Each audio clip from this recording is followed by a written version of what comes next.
เอาละเนาะนี่ก็เป็นต้นเดือนของเดือน12มื้อนี้เป็นมื้อวันที่3ธันวาคมไอ้น้องเขาก็ออกเพลงแข่งขันสร้างผลงานครับขั้นตอนมันศาสตร์เพิ่งว่าจะทำปุ่นไปแล้วก็ตามแต่ว่าพวกเขาก็ได้ลำลึกเพิ่ง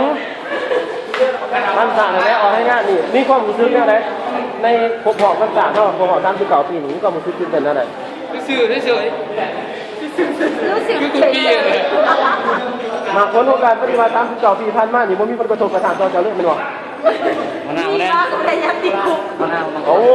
วิดีโอออก35เนาะออกไปทำมะนาวก่อนเนาะยอมออกกันมะนาวพักเอาเลยเฮาก็สิมาสัมภาษณ์หัวหน้ามังกรสัมภาษณ์เพิ่นแล้วเอามีความรู้สึกแนวใดที่ว่าได้ประกอบส่วนการออกให้งานคำนำขั้นตอนวัน3ในครั้งนี้เราบ่ออกเนาะก็มีความรู้สึกดีใจที่แบบจังไดที่แบบได้อนามัยรวมกันนะแบบสามัคคีกันอันนี้แหละแล้วไอ้น้องเข้ามาออกให้งานนี่มีประมาณจักสหายนี่อ๋อครบเนาะห้องนี้มันครบมา25สหายในเล็กปีซีแล้วที่ว่าเบียกงานนี่มันต้องเฮ็ดประจำทุกทิศบ่หรือว่าเฮ็ดประจำเดือนหรือว่าประจำทุกทิศทุกวันพุธตอนแรงเวลา1:30พวกเขาจะมาอ้อให้งานรวมเป็นส่วนของไผ่ของวันที่ของภาควิชาแบ่งให้เจ้าขอบใจได้หลายเนาะโดยไม่เป็นแต่ที่ผ่านพ้นไปนั่นก็เป็นการสัมผัสของสหายมังกรไม่ได้ซึ่งรับเป็นเลยคำสัมผัสของพวกเขาแล้วมื้อนี้บริษัทฮอนลานิวจิปเซ้งมันก็สิมาในคำแนะนำ4เนี่ยเกี่ยวกับเรื่องงานการรักษาอนามัยในครั้งนี้เพิ่นว่ามีคติหรือว่ามีสิ่งที่ว่าจะตักเตือนกล่าวในอะไรเพิ่นก็จะกล่าวต่อสื่อมวลชนขอให้เส้นทางดีว่างกล่าวต่อมวลชนได้เนาะโอเคยินดี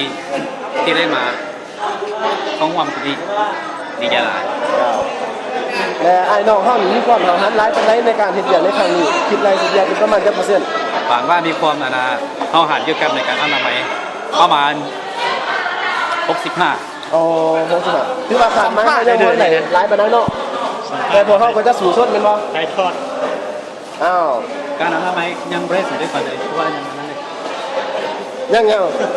เพิ่นตีทั้งในเนาะเพิ่นบ่ได้ตีบอลเพิ่นเนาะตีของเฮาเองเนาะบ่เป็นหยังเฮาเฮ็ดมันเป็นหยังเนาะโอเคขอบใจขอบใจทานที่วางหลายๆเนาะออกมื้อเลยวะและลำดับต่อไปเขาจะไปสัมภาษณ์ผู้ต่อไปซึ่งว่าเป็นคณะหองของ PC อยู่แล้ว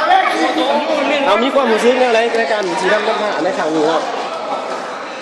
เดี๋ยวนี้เพิ่นกำลังประกาศที่เอาสถานเตี้ยมาให้สัมภาษณ์เป็นจังได๋ออกให้งานขบวนในครั้งนี้จิตติเลี้ยงเดียวบ่สัมภาษณ์แม่เนาะจะได้มีความรู้สึกแนวไหน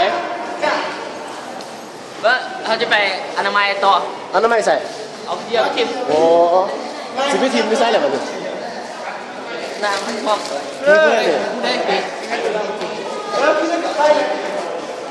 จะได้ส่งไอ้น้องเขาออกไปเฮ็ดยังนี่เอาขี้เหี้ยไปทิมครับทิมอยู่ไสทิมสั่งขี้เหี้ยทิมอยู่ทั้งกลางหรือทั้งหน้าทั้งหน้ากองใหญ่หรือกองน้อยกองใหญ่ทิมยามีพลาสติกมีแก้วมีพืชมีแก้วแล้วก็มีพลาสติกพืชเพื่อนนี่พืชสะอาดพืชสะอาดมีดินบ่มีขี้กระเดือนมีน้ำบ่น่าจะบ่มีเราขี้กระเดือนเนี่ยนะเจ้าบ่มีแต่มันเสื้อจุฬามันเนี่ยจุฬามันเนี่ยมีบ่ถ้าสิมาจังได๋ยังพอทำไมบ่มีหยังสหายตัวเพิ่นตัวเลย4แล้วก็เดี๋ยวเบิ่งด้วยความลังเลใจว่าไอ้น้องเฮ็ดเวียกเพิ่นปานใดเอาเพิ่นจะให้สัมภาษณ์เท่านั้นเป็นจังได๋การออกให้งานของเฮาละเอียดดีเนาะละเอียดดีจังได๋ก็ถือว่าเฮาเบิ่งตัวจริงละเอียดเนาะละเอียดน้อยนึงเนาะน้อยนึงเนาะละเอียดเนาะน้อยนึงน้อยเดียวเท่านั้นเนาะน้อยแฮะน้อยนะแต่ว่าสีน้ำเดี๋ยวงามเลยแท้ก็มันไอ้น้องเฮาสิได้ตามทางพาเราก่อนจะได้หุ่นซื้อจะได้นี่ซื้อจะได้รู้สึกว่าทั้งสี่ก็บ่พอเฮ็ดเนาะบ่พอเฮ็ดเขามาก่อนยิบเบิ่งนะคือเก่งไงถ้าพอเฮ็ดนี่เขาก็ลงมือแล้วแต่บ่พอเฮ็ดเขาเลยยินเบิ่งคนเฮ็ดเนาะได้สั่งเนาะและเพิ่นคุดอีกบ่ฮู้ว่าเพิ่นคุดหาหยังคันเขาจะให้ความลับแกเฮาได้บ่ว่าเพิ่นคุดหาหยังเป็นความลับบ่จังว่าจังได๋ก็แล้วนี่ก็เป็นความคิดของเราว่าสงสัยจะมีแห่คำอยู่นี่เราก็เบิ่งสินะซอยแห่คำบางทีจะเจอแห่คำรวยขึ้นมา นั่นก็ถือว่าเป็นความเชื่อส่วนบุคคลเนาะอาจจะได้ก็แล้วแต่ก็ขอให้เป็นคุดต่อไปเฮาก็มีแต่สิว่ายืนเบิ่งคนนั้นแหละเนาะว่าเขาเข้าใจหลายๆเด้อแล้วปัจจุบันนี้พวกเฮาก็ได้มาภาคสนามโดยโกงด้วยเกี่ยวกับการเฮ็ดเวียกลงเดือกคนตัวแท้อันนี้ก็เป็นท่านคือซื้อดินซื้อคือบ่ฮู้ว่าเพิ่นสิฮดจังไดเนาะเอามีความรู้สึกจังไดฮดนั่นสบายบ่หรือว่าหยัง สบายเนาะหญ้าสบายที่สุดว่าหดน้ำให้มัน เจ้า แต่ตอนที่หดน้ำเนี่ยผมรู้สึกว่าหญ้านี่จะตายหลายเนาะ อ๋อแสดงว่าทานมีจิตใจเอื้อเฟื้อเพื่อแท้ตรงหมู่ต่อหญ้าแม่นบ่ แม่นแล้ว แต่ขี้กระเดือนเด้บัดนี้ขี้กระเดือนเด้ คิดก็เดือนเป็นจุลินทรีย์เนาะก็รู้สึ มัน ก เป็น ว่า สัตว์ขี้กระเดือนมันเป็นจุลินทรีย์เนาะ เป็นสัตว์ที่มีชีวิตเนาะอยู่ในพื้นดินเลย เจ้า มีน้ำมันซ้ำกับให้อาหารมันเนาะ เจ้าแล้วท่านฮดนี่ท่านฮดด้วยความตั้งใจท่านฮดด้วยความลื่นเริงหรือว่าฮดด้วยความจำเป็น มันเป็นความลื่นเริง ความลื่นเริงของท่านฮดนี่มันฮดเพื่อหยัง เพื่อให้มันต้นไม้เป็นสีสดใส โอ้เจ้าขอบคุณเข้าใจได้ สังคมโลกครับ แต่มื้อว่านนี่วันศาสตร์ท่านได้ประกอบส่วนหนึงไงเขาใน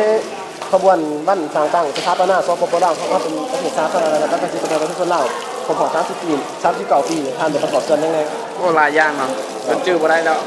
มื้อว่านนี่ท่านประกอบส่วนยังไงเนาะ โอ้กินเหล้าเหมือนมือกินเบียร์เหมือนมือนะทุก แม่น แซ่ เหร บ เอาพอตอนนี้ก่อนนะพรุ่งนี้นะ เจ้า แต่นั้นนะเฮ้ย มีความรู้สึกไงเนาะออกให้งานในงานวันศาสตร์นี่เนาะ เป็นสูงส้นนี่ เจ้าและ ส้นพันขยายตามแนวทาง แม่นแหละและ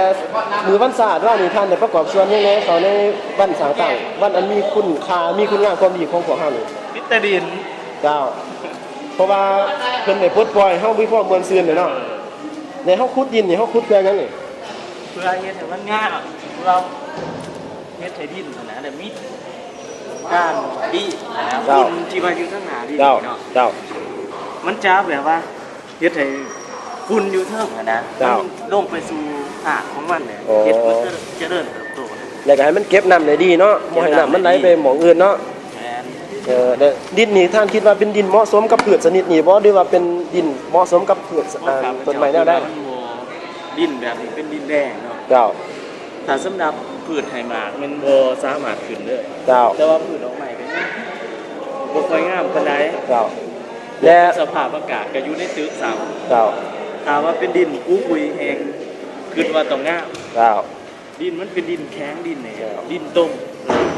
และฝุ่นนี่เขาคือบ่ทันปรากฏว่าเห็นฝุ่นเพราะว่าดินนี่อาจจะเป็นว่ามีอาหารอุดมสมบูรณ์บ่เขาจังบ่เอาฝุ่นมาใส่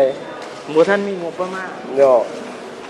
งบประมาณบ่ท่านออก เจ้าแม่นแน่เนาะและต้นไม้นี่คาดว่ามันสิออกดอกนี่ประมาณเดือนใดนี่